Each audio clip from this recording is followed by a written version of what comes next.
حکایت نمبر 28 دانا پرندہ۔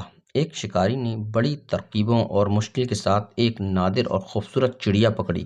جب وہ چڑیا جال میں پھنس گئی اور آزاد ہونے کی کوئی صورت نہ پائی، تب چڑیا شکاری سے کہنے لگی، اے عقل مند انسان، تو مجھ جیسی ننھی سی چڑیا کو پکڑ کر کیا کرے گا؟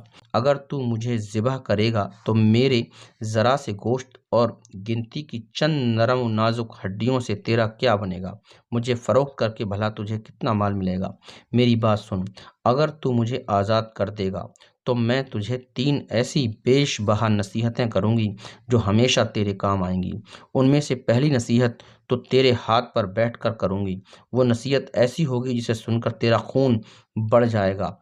دوسری نصیحت دیوار پر بیٹھ کر کروں گی جو اعلیٰ درجے کی ہوگی۔ تیسری نصیحت درخت کی شاخ پر بیٹھ کر کروں گی۔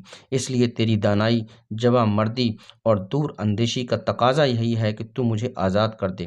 ان تینوں نصیحتوں پر عمل کر کے تو دنیا میں بڑا نام پائے گا۔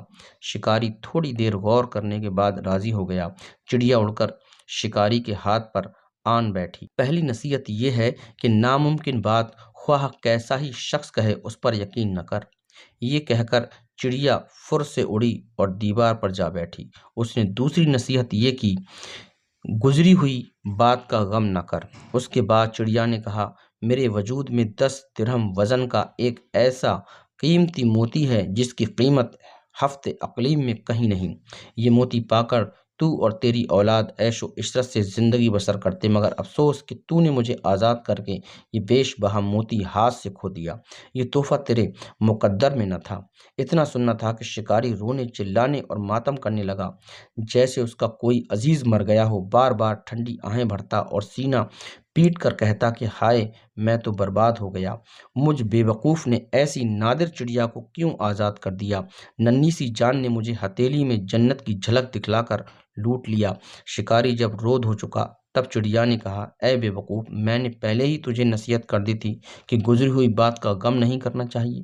جب یہ بات ہو گئی تو کف افسوس ملنا کس کام کا؟ دوسرا، چڑیا نے کہا، ارے نادان، تو نے میری پہلی بات غور سے نہیں سنی تھی۔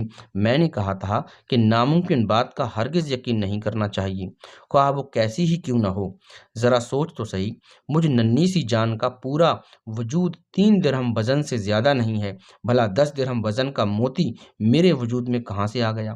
یہ بات سن کر شکاری رونا دھونا بھول گیا، حیرت سے چڑیا کو تکنے لگا اور کہنے لگا، بے شک تو ٹھیک کہتی ہے۔ پھر شکاری کہنے لگا، اے نازک بدن چڑیا، مہربانی کر کے وہ تیسری نصیحت بھی کرتی جا۔ چڑیا نے کہا، ارے بھائی، تو نے میری 2 نصیحتوں پر کون سا عمل کیا جو تیسری نصیحت بھی مجھ سے سننا چاہتا ہے؟ وہ قیمتی نصیحت تجھ جیسے بے مغز انسان کے لیے نہیں ہے۔ درس حیات، بد دماغ اور جاہل کو نصیحت کرنا ایسا ہے جیسے بنجر زمین میں بیج ڈالنا۔